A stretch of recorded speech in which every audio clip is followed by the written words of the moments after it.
बुरा किसी का मत करना। मैं एक प्रश्न पूछूं, आप लोग का पूरा दिन मुंह फुला के ज्यादा बीतता है कि मुस्कुरा करके? अच्छा, मुंह फुलाने में हाथ उठाओ। नहीं उठाएंगे कोई, मुझे पता है, लेकिन घर में देखोगे तो पता चल जाएगा। सही है, कहीं श्रीमान से लड़ाई हो गई, तब देखो सत्संग क्या है। सत्संग एक ऐसा औजार है जो हमारे जीवन को तराशता है, जीवन को संवारता है।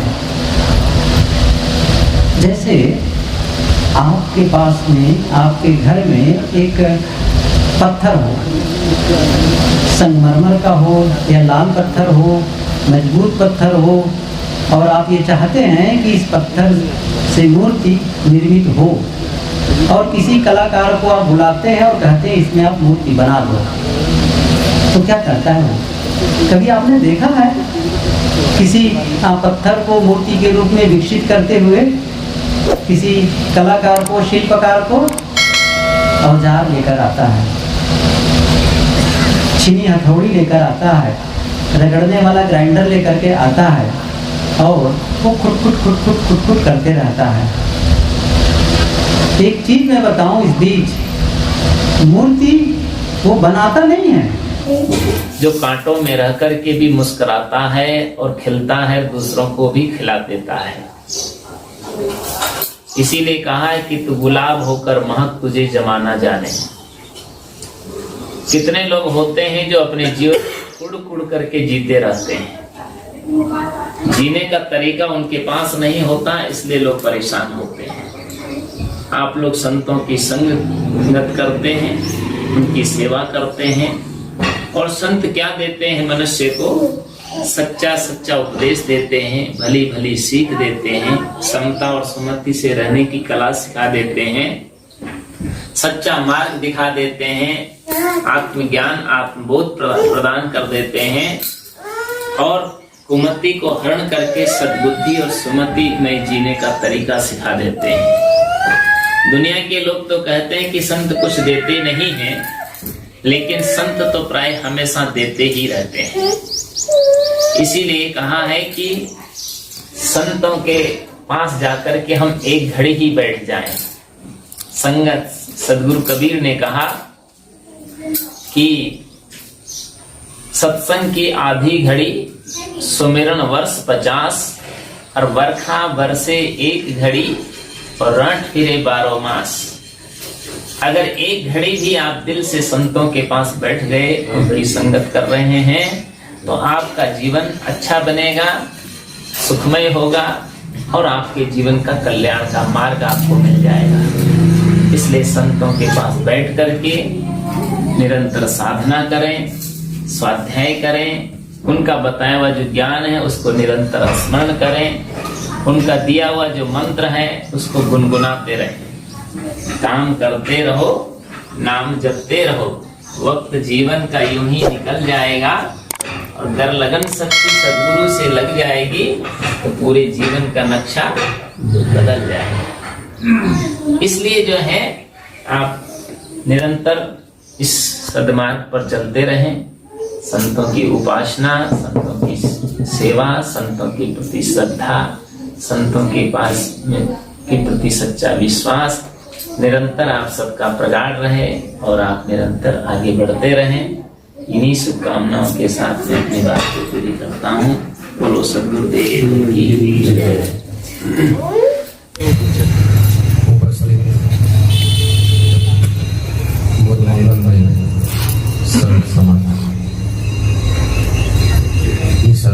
संस्थापक संत श्री यतिवीर साहब जी, व्यवस्थापक श्री तुला साहब जी,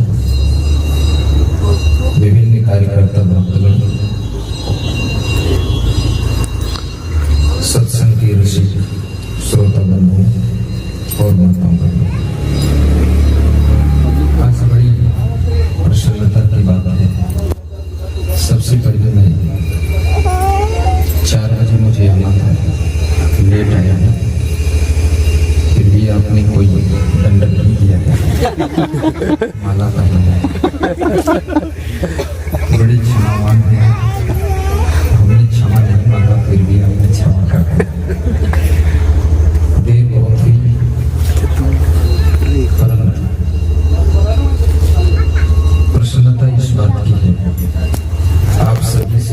साहब का मोबाइल सभी को खुशी है, हमको भी खुशी है।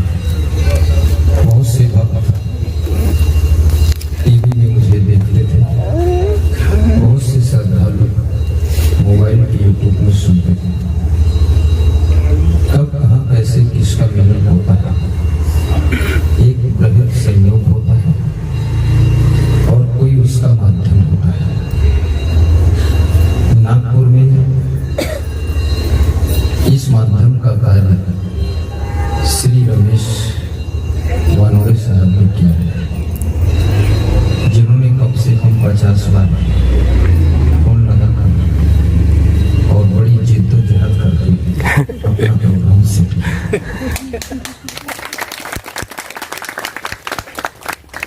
मैं टाल रहा था, वो भी बहुत आपके वीर शिवाजी की बेटी के सुपुत्र है।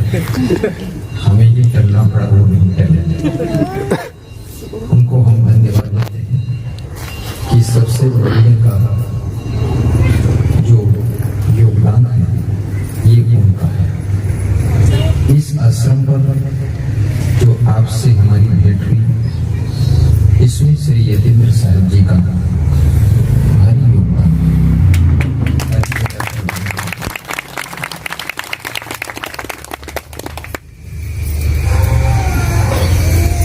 संसार में जन्म लेता है, जन्म से लेकर के मृत्यु तक सुख शांति की तलाश करता है।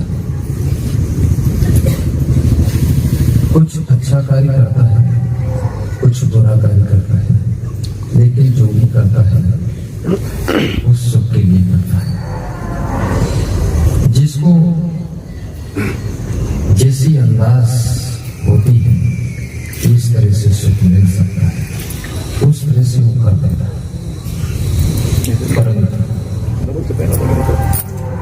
लगभग संसार के अधिक से अधिक नर नारियों का ये अंदाज आइडिया गलत ही हो जाता है। क्या बात है, बोले दिवाली का पर्व है, सब धूमधाम से दिवाली मनाते हैं, हमारे पास पैसे नहीं, अब हम क्या करें? तो संत ने समझाया कि दिवाली का पर्व है, सब धूमधाम से पटाखे फोड़ रहे, तुम दुखी क्यों हो? तुम ये सोचो, जो पटाखा फूटता वो तुम्हारा ही फूटता है, खुश रहो। बोले हमारा फूटता तो हम फोड़ते। बोले बड़े आदमी की नौकर फोड़ते, तुम इतने बड़े आदमी की नौकर लोग।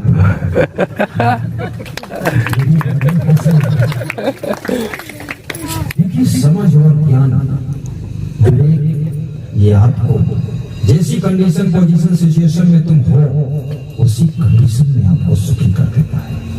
सत्संग को ठीक से गहराई से आप समझो तो आप इतनी जल्दी अपनी कंडीशन को नहीं बदल सकते, लेकिन सुख तुरंत आ सकते, सुखी हो सकते। तो उसने कहा एक दूसरा दुख और मेरी जो पत्नी है वो मुझे गाली भी देती है और कहती है मर गए, नाच काटे, ये हुआ वो हुआ। इतना पैसे नहीं कमा पाए, दिवाली रूखी सुखी मनाई जा रही है, सब बोलती है। बोले तू टेंशन मत ले, तुम्हारी पत्नी ये सोच राजा दशरथ की कैकेयी जो पत्नी थी ना, उससे बेहतर है। उसने तो अपने पति को परलोक पहुंचा दिया था, कम से कम तेरी पत्नी गाली देकर घर में रखती तो है।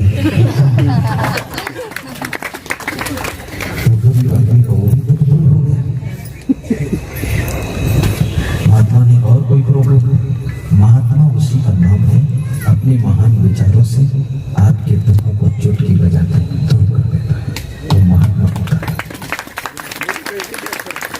महात्मा वो नहीं है कि आपके दुख को दुगना कर देता, आपके अंदर उल्लंघन पैदा करता, वो महात्मा नहीं। नकली महात्मा अगर मिल गया तो आपके दुखों को दुगना कर देगा, और ठीक संत मिल गया आपके दुखों का अंत कर देगा, आपको सिखा देगा, खुश रहना सिखा देगा, जीना सिखाएगा। जीवन में मांस, मछली, अंडा, नशा, शराब, जुआ, बीड़ी, सिगरेट, गांजा, चरस, तंबाकू आदि व्यसन आदतों को त्याग कीजिए, गुस्सा करने की आदत को भी त्याग कीजिए, आलस्य को भी त्याग कीजिए और खुश रहने का स्वभाव बनाइए। यही घर रहेगा और यही घर वाला रहेगा, यही घर वाली रहेगी, यही बेटा रहेगा। इतना जल्दी कोई ट्रांसफर नहीं हो सकता, चेंज नहीं हो सकता है।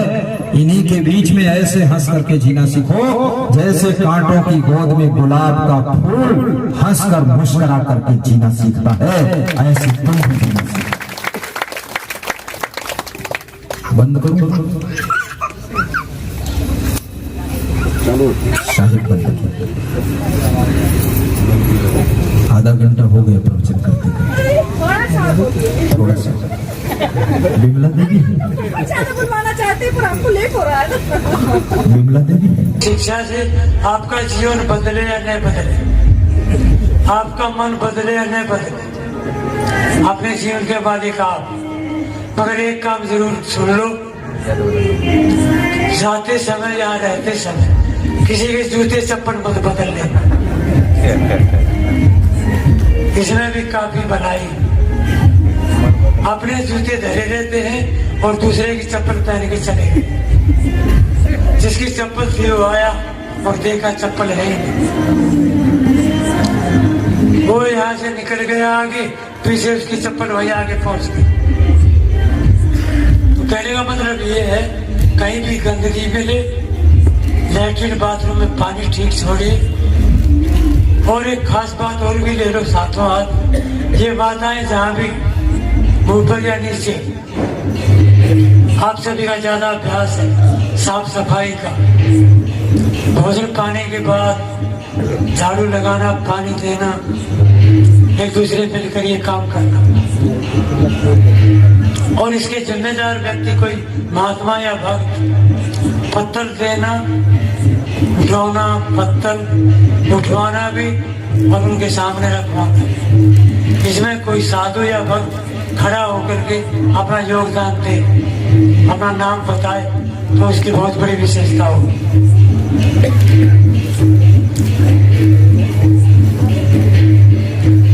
कोई भी संत या सेवक, नाम बोलो अपना, क्या नाम है? देवीलाल भाई।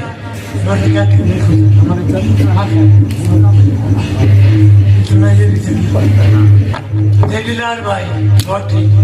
जब पंगत बोली जाए, जहाँ जहाँ पत्थर है साथी और ले लेना। ये इतने लोग घूम रहे हैं, ये सब साहब जो करने वाले वो सामने खड़ा हो जाए। अभी तो है जिसको करना है उसको सामने खड़ा हो जाए, अभी मैं सेवा दूंगा। वो भाई सामने खड़ा हुए हैं, उनके नाम लिखो, सब नाम बोलते जाओ। डॉक्टर साहब है उधर। एक 5-4 साथी खड़े हो जाए, इतने में काम निपट जाए। खड़ा हो सकती है, ये मकान की तरफ फारस कर सकते हैं, क्या मतलब खा सके, बांट सकते हैं। पारस करने वाले भोजन बन के तैयार है और खाने वाले भी सामने बैठे हैं, वहां तक पहुंचा। सम्माननीय भक्त सज्जनों, भक्तिमयी माताओं, बहनों एवं प्यारे बच्चों, आज गुरु पूर्णिमा का अवसर है। अध्यात्म जगत में किसी भी मत पंथ के कोई भी हो, जो जहाँ रहते हैं, अपने इष्ट के प्रति, अपने गुरुजनों के प्रति भक्ति और श्रद्धा भाव वहाँ लोग समर्पित करते ही हैं। आज हम लोग भी यहाँ पर एकत्रित हुए हैं इसी भाव को लेकर के। हम सब भी यहाँ केवल भक्ति भाव रख करके पूजा स्तुति की बात नहीं है। भक्ति, श्रद्धा और उपासना ये साधन है और सारे साधन साध्य के लिए होते हैं। तो ये सब साधन है इकट्ठा होकर के ये काम करना, और साध्य है आत्म शांति, स्वरूप ज्ञान। वो काम जिससे हो उन सारे साधनों को अपनाना चाहिए। तो उन सब में यह साधन है। एकत्रित होकर के सत्संग करना, भजन गाना, गुरु के निर्णय विचारों को मनन चिंतन करना, चर्चा करना, ये सब साधन है। और ये सब काम सभी नर नारियों को करना चाहिए। और केवल आज ही एक ये दिन जो गुरु पूर्णिमा जिसे कहते हैं, केवल एक दिन के लिए बात नहीं। हमारा जो त्योहार है, हमारी जो साधना है, वो देश काल निरपेक्ष सदाबहार होनी चाहिए। तो सबसे पहले मैं आप लोगों के बीच एक भजन रखता हूँ, इसके बाद फिर कुछ विचार रखे जाएंगे।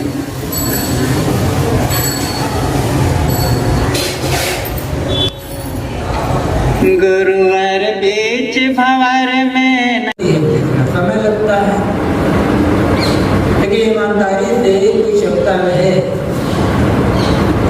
तो धीरे धीरे ही सही एक दिन वो भी अपने आप को पूरा का पूरा साथ लेता है। साहब ने कहा है किसी प्रकार से लही लगा पर जुटते जिस किसी प्रकार से चलते रहना, हिम्मत न हारना। कठिनाई आती है, परेशानियां होती है, फिर भी एक रस थोड़े थोड़े फिर क्या करते, थोड़े थोड़े करते करते वो दिन स्थिर हो जाता है। संकल्प परिस्थिति आती है, संकल्प अगर होता है अपने आप पर पूरा संयम। जैसे हम सिद्धि की बात करते, सिद्धि का मतलब है परिपक्वता।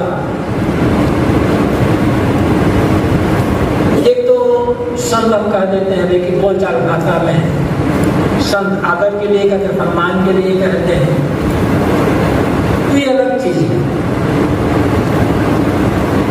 हमें क्या पता है कि दूसरे लोग कितने शांत हैं नहीं, लेकिन आदर सम्मान के लिए कल अपने इतने सब हमारे यहाँ आए हैं, अच्छा है, सुनने में अच्छा लगता है, कहने में भी अच्छा लगता है। लेकिन संत जो आएंगे उनको शांति और सुकून मिलने लगेगा, उनके अंदर भगवत्ता जगने लगेगी। आपको देखकर उन्हें भी लगेगा कि हाँ, इनके अंदर भगवत्ता जगी है, हमें भी अपनी भगवत्ता जगानी है। वो इस दिशा में प्रयास करेंगे, आपके नजदीक आएंगे, आपसे सीखेंगे।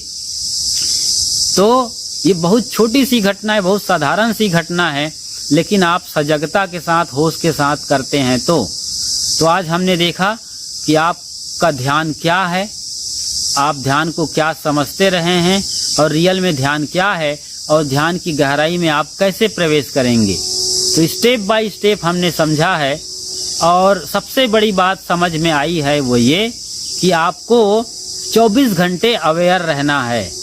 कभी भी खाते वक्त, पीते वक्त, सोते, उठते, बैठते, जागते, कुछ भी कर रहे हैं, सारी क्रियाओं में आप होश को शामिल कर दीजिए।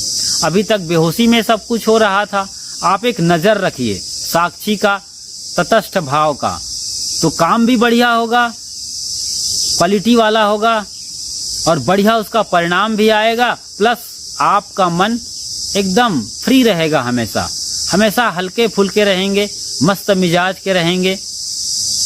तो ऐसा आप जीने लगते हैं तो बहुत जल्द आप ध्यान की गहराइयों में जाकर जो असंप्रज्ञात समाधि कही जाती है उसे भी जान पाएंगे। जो ध्यान की सर्वोच्च पराकाष्ठा है, स्वयं की चेतना में लौट आना, उसे भी महसूस करेंगे। क्योंकि अभी तक आप बाहर भटकते रहे प्राणी पदार्थ और परिस्थितियों में, जब जैसी स्थितियां आई आप एक्शन रिएक्शन करते रहे, लेकिन अब इन चीजों से आप बाहर निकलकर स्वयं की चेतना में लौट रहे हैं, अपने में लौट रहे हैं, अपनी चेतना में, अपने मूल स्रोत में समा रहे हैं। जैसे गंगा सागर से गंगा लौटकर गंगोत्री में समा जाए, क्योंकि गंगोत्री मूल उद्गम स्थल है गंगा का, उसी से सागर बनता है। सारी नदियां सागर में, समंदर में समाती हैं, तो सारी नदियां वापस आने लग जाएं अपने मूल स्रोत में, तो समंदर नहीं रह जाएगा, आपकी दुनिया खत्म। आपकी चेतना में आप लौट आते हैं, तभी आप जान पाएंगे कि जिसकी आप जन्मों जन्मों से तलाश कर रहे थे, वो परमात्मा क्या है। किताबों में पढ़ने से, किसी के बताने से उस परमात्मा को, उस रियलिटी को आप नहीं जान पाते हैं, बल्कि स्वयं में लौटते हैं, तब उस परम ज्ञान का बोध होता है जिसे आत्मा साक्षात्कार कहते हैं। तो आप स्वयं का आत्मा साक्षात्कार करें और परम धन्यता और परमानंद को उपलब्ध हो। अब हम आपसे विदा चाहेंगे, इजाज़त दीजिए। और चलते चलते ये बात मैं आपको याद दिला दूं कि हमारे चैनल पर आप नए आए हैं तो कृपया इस अपने पसंदीदा चैनल खुशहाल ज़िंदगी को फौरन सब्सक्राइब कर लें, लाइक करें, शेयर करें और नोटिफिकेशन की घंटी भी बजा दें, ताकि कल कोई वीडियो अपलोड हो तो फौरन उसकी सूचना मिल जाए। बहुत बहुत आभार और अभिनंदन। साहेब बंदगी साहेब।